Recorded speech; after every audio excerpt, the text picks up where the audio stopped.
it's not just me and one other dad, but we just kind of have an open conversation about family and fatherhood with a few guys. Jimmy, what was your relationship like with your dad? Whew. Boy, that shit was a hit and miss. Yeah. Growing up, it was a hit and miss, but we cool now. I'm my guy, but growing up, boy, hey. Shit was rough. Yeah. Shit was rough. I knew he was coming when I got in trouble. Please. I knew that part. Yeah. But nah, that part that was rough. Yeah. Nah, that's real. Nah, that shit that was rough. That's the story there, boy. You put that shit in the book, boy. I don't know how it's gonna go. Shout out to Pops, man.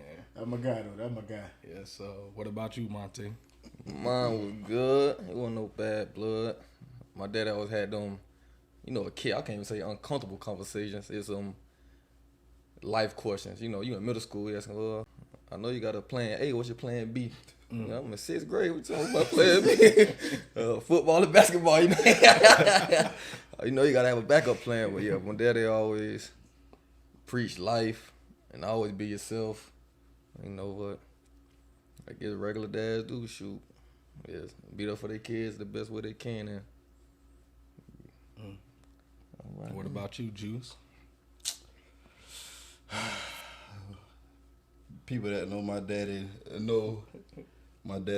he ran the streets. Yeah. Not like in the sense of, hustling or whatever. He was a ladies' man, so it's like my daddy always been in my life, but he could have been in there in a different capacity. But it's different for everybody.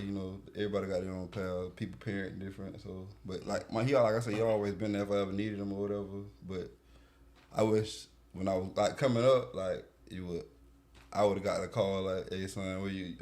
I'm gonna come pick you up and just go ride or something like that." Yeah, but yeah. Women had them stretched out.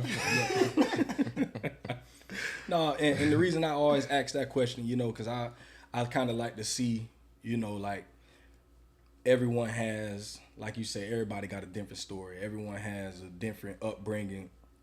And I believe that our relationships with our dads a lot of times has everything to do with who we are as parents today.